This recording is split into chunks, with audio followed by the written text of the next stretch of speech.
Salut à tous, c'est Olivier. Certains d'entre vous me connaissent déjà puisque j'ai une chaîne YouTube qui parle de photos et de vidéos. Et si je me retrouve aujourd'hui sur la chaîne YouTube de Frandroid, c'est parce qu'ils m'ont lancé un défi, faire de belles photos de mouvement au smartphone. Ces techniques, j'ai l'habitude de les mettre en application avec un vrai appareil photo. D'ailleurs, j'en ai fait un tutoriel sur ma chaîne YouTube. Mais l'enjeu pour moi aujourd'hui est de taille puisque grâce à Samsung qui rend ce tuto possible et au Galaxy S20 Ultra que je vais utiliser aujourd'hui, je vais essayer de vous expliquer comment sublimer le mouvement avec un smartphone. Et si je suis aujourd'hui à côté d'une fontaine à eau pour cette introduction de tutoriel, c'est tout simplement pour vous montrer un très bon sujet pour débuter en photographie de mouvement. On va pouvoir s'exercer avec de l'eau qui bouge et réaliser par exemple une première photo avec du flou de mouvement et une deuxième photo avec l'eau figée. Voilà déjà deux techniques que vous pouvez réaliser très facilement avec une fontaine à eau à côté de chez vous.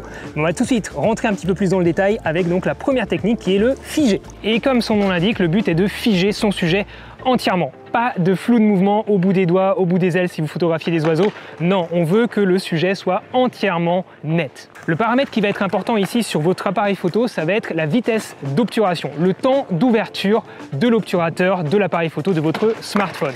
Plus ce temps est long, plus vous allez laisser entrer de lumière et plus il y aura de flou de mouvement.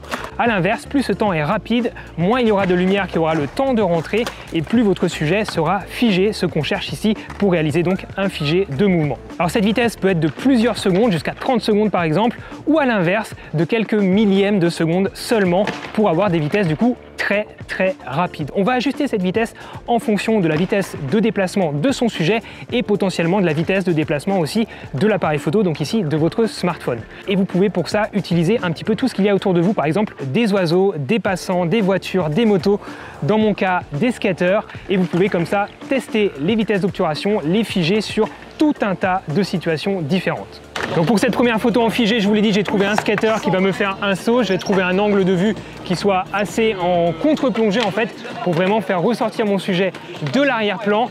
Ici, dans les paramètres de prise de vue, je vais être autour du 1 millième de seconde pour bien figer le mouvement en l'air. Il va peut-être falloir augmenter les ISO étant donné que la lumière est déjà un petit peu plus basse. Je pense que je vais devoir travailler à ISO 200. N'ayez pas peur d'être en sous-exposition. L'idée, c'est de toujours bien exposer les hautes lumières. Donc ici, l'arrière-plan qui est un petit peu plus éclairé que le premier plan, que mon skater. J'ai essayé d'être vraiment en contre-plongée. Ça risque d'être assez impressionnant de détacher son sujet vraiment avec le ciel, que vraiment le skater soit entièrement dans le ciel. Ça peut être très sympa.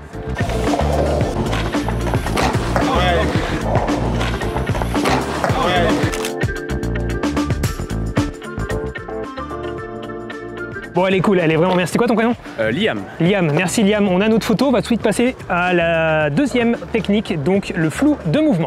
Comme son nom l'indique, le but est d'avoir du flou cette fois-ci dans sa photo. Et contrairement à ce qu'on peut penser, le flou dans une photo n'est pas forcément mal en fait. On peut se servir du flou de notre sujet comme quelque chose d'artistique. On va le voir tout de suite. Donc contrairement à tout à l'heure, on utilisait des vitesses d'obturation plutôt rapides, voire très rapides. Ici, on va se servir de vitesses lentes, voire très lentes. Donc par exemple du 1/50e de seconde jusqu'à peut-être 30 secondes de pause. Mais étant donné qu'on fait ça au smartphone avec le moins d'accessoires possible, on va rester dans des vitesses relativement raisonnables. Par exemple, au minimum le 1/20e de seconde, de sorte à pouvoir faire cette photo à main levée sans utiliser de trépied. Alors la problématique ici, et c'est pour ça qu'on se retrouve en soirée, c'est que sur un smartphone, on ne peut pas fermer le diaphragme pour réduire la quantité de lumière qui rentre et atteint le capteur. Ici, en travaillant avec une vitesse lente, par exemple le 1/20e de seconde comme je l'ai dit tout à l'heure, on va avoir beaucoup de lumière qui va avoir le temps de rentrer et d'imprégner le capteur. Donc si on fait une photo en pleine journée, on va avoir une photo surexposée. Mais c'est pas grave, on va juste attendre que le soleil se couche un petit peu ou alors on va faire des photos dans un lieu clos, fermé en intérieur ou peut-être ici dans un métro si vous en avez un dans votre ville.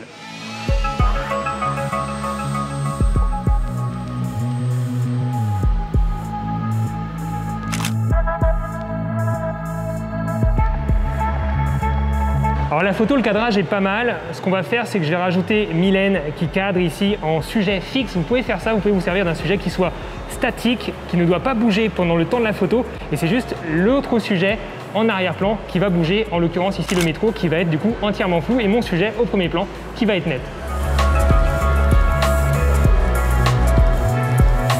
Alors comme vous l'avez vu, j'ai aussi cherché un angle de vue un petit peu plus sympa, cette fois-ci en plongée depuis un escalier pour chercher voilà, un petit peu d'originalité dans la composition.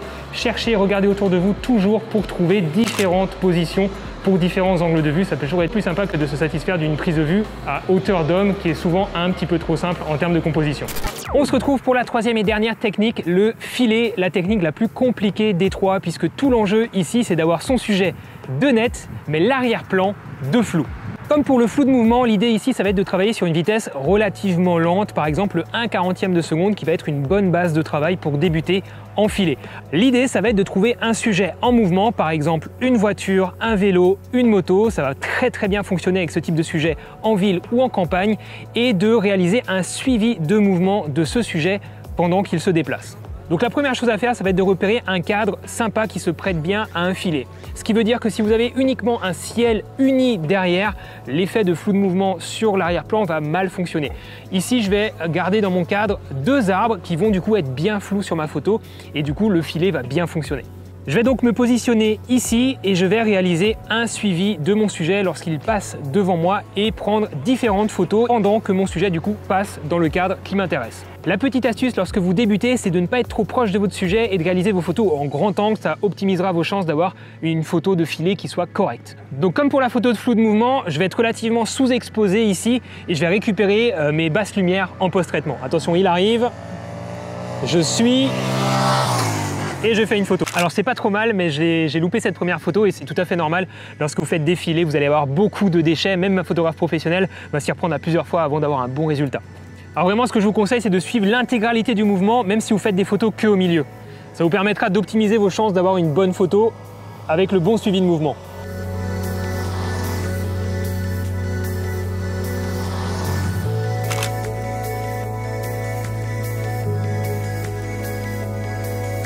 Alors il est tout à fait normal en fait que l'intégralité de votre sujet ne soit pas nette. Plus votre sujet va être grand et long, plus il y aura des parties qui vont forcément être floues lorsque vous faites un filet. Donc pas de panique, c'est normal et c'est pour ça que choisir un motard ou un cycliste, c'est plutôt pas mal parce que ce sont de petits objets.